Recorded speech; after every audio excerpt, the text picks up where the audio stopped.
தளபதியோட 21வது படம் துல்லாத மனமும் துள்ளும். இந்த படத்தில் தளபதியோட பேர் குட்டி. வாங்க நம்ம இந்த படத்தோட கதையை பார்க்கலாம். இந்த படத்தில் வந்து தளபதி வந்து ஒரு நல்ல சிங்கர். அவர் வந்து ஹீரோயினி யாருன்னு பார்க்கலான்னு பார்த்தா நிறைய தப்பான கோணத்தில் தான் ஹீரோயினி வந்து நம்ம தளபதியை பார்க்குறாங்க. அண்டு ஒரு சின்ன ஆக்சிடெண்ட்டில் அவரோட காலேஜ் போகும்போது தளபதி வந்து ஆக்சிடென்ட் போட்டுடுறாரு. அப்போ வந்து அந்த ஹீரோயினியோட கண்ணில் பட்டுருது.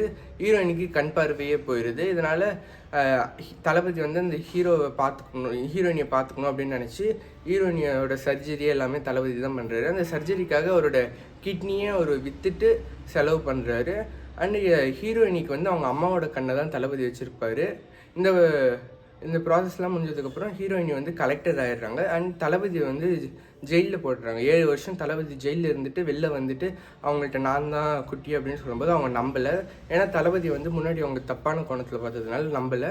அண்டு கொஞ்ச நாளைக்கு அப்புறம் இந்த தளபதி வந்து ஒரு நாள் அவங்க கலெக்டர் ஆஃபீஸ்க்கு போயிட்டு இருக்கும்போது அவர் இன்னிசை பாடி வரும் அப்படின்ற பாடலில் பாடியிருப்பார். அதனால் இவங்க குட்டின்றத எல்லாரும் சொல்லி நம்பி அப்புறம் அவங்க 2 பேரும் ஒன்றா சேர்றாங்க. இதான் இந்த படத்தோட கதை. இந்த படம் நீங்கள் பார்க்கணும்னு நினச்சிங்கன்னா இந்த படம் ஃப்ரீயாக யூடியூப்லேயே அவைலபிள் இருக்குது. உங்கள் ஃப்ரீ டைம் இருக்கும், நீங்கள் போய் பார்க்கலாம்.